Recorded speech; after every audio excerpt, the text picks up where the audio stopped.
7 News reporter Zach Grady live in Cape Vincent with that story. Zach. Jeff, many here in Cape Vincent say that this moment has been 3 years in the making as the Bassmaster Elite Series dropped anchor here on the St. Lawrence for stop 7 of the 2022 season. As communications between the village and the state hit a clog, Ms. Van Brocklin reached out to someone who she says is a friend and an ally. We learned how it may help some individuals here in Jefferson County who are looking for an affordable place to live. Jefferson County Administrator Bob Hageman says the county acted now so that there's time to find new housing for the residents before the cold weather arrives. Officers deployed a stinger, or a tire deflation device, to disable Hutt's vehicle.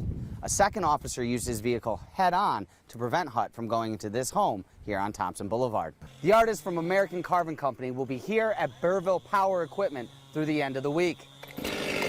Zach Grady, 7 News.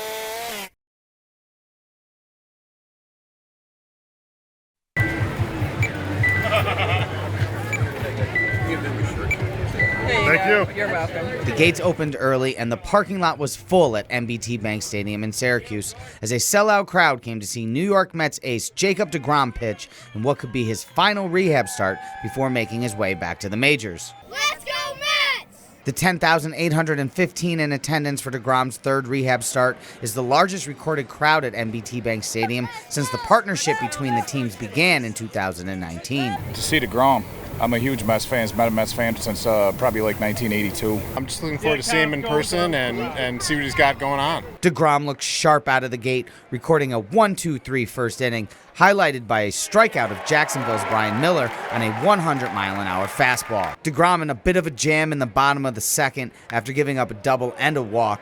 The 4-time NL All-Star got out of trouble, getting Peyton Burdick to ground into the 4-6-3 double play. Trying to work on locating the fastball and pitch off of that. Threw some good off speed, wasn't quite where I wanted to, but like I said, you haven't really pitched in a game in a year. deGrom finished the night after 41 pitches over 4 innings. The 2-time NL strikeout leader K'd 4 batters on the night, giving up 1 unearned run on 2 hits. It's going to be a little bit of figuring out that release point as well. So, but all in all, I felt like I accomplished what I came out here to do. As for whether deGrom's next Mets start will be with Syracuse or back in the big leagues, I'm not sure. That'll be the discussion we have in the following week or so. although the 10,000 blue and orange faithful came out to see Jacob deGrom, it was the Mets offense that kept everyone in the seats. With 4 runs in the second and another 2 runs in the 7th, the Mets were able to hold off Jacksonville for the 6-4 victory. Zach Grady, 7 News.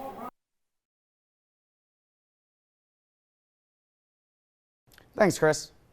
Colors, patterns, and a change of season were on display in Sackett's Harbor once again this weekend for the 23rd annual Sackett's Harbor Quilt Show. Patchwork on the Porch helps benefit the Hay Memorial Library Community Heritage Program. An array of colorful quilts were on display on porches, local businesses, and select historic sites across the community. This year's theme is a change of season. All of the quilts featured that at the show and reflected that theme. We have story quilts, and those are quilts from community members. Those quilts each tell a story about the person that made them, the person who received them, the occasion. It's a wonderful exhibit. This year's featured artist was Vicki Wilson. The Sackett's Harbor Quilt Show first started in the year 2000 by Teresa Mitchell.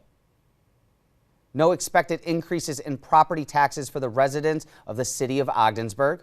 That's according to a preliminary draft of the 2023 budget. Also included in the draft, no more job cuts. Health insurance costs are increasing, going up for the city by about 19%. As well, more on next year's budget is expected to be discussed at Monday night's City Council meeting. Still ahead on 7 News tonight, the Bills battle back in Baltimore, while both the Jets and Giants games come down to the last play. And cleanup carries on and continues across the East Coast as the effects of Hurricane Ian continue to be felt in its wake.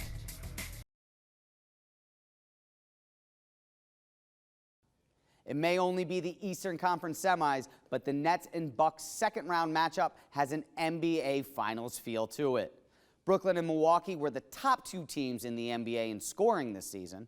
You have a two-time MVP on one side in Giannis Antetokounmpo, and on the other side, two former league MVPs in Kevin Durant and James Harden. We go to Barclays for Game 1, and early in Game 1, James Harden comes up lame here holding his hamstring. Harden missed 18 games in the regular season due to a strained hamstring. He would miss the rest of Game 1 as well.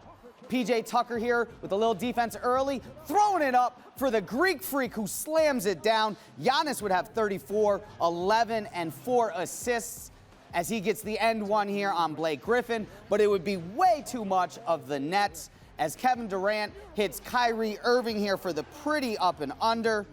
Kyrie would have 25 points in 45 minutes as he hits another one here off the assist from Joe Harris. Durant now playing a little pick and roll with Blake Griffin. Griffin, 18 points, 14 boards in 35 minutes in his resurgence.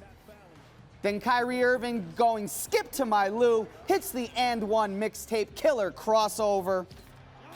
Now playing a little defense, Kyrie to Landry Shamet with the slam. The boys will be boys. The Nets just rolling. The up and under here. Bruce Brown with his only 2 points of the night. Then Kyrie jumps the pass here in the fourth quarter, hits Durant for the finish. Durant had 29 and 10 in 40 minutes of action. And then just count the passes. 2, 3, 4, 5 for the finish and the 3. Nets would win 115 to 107.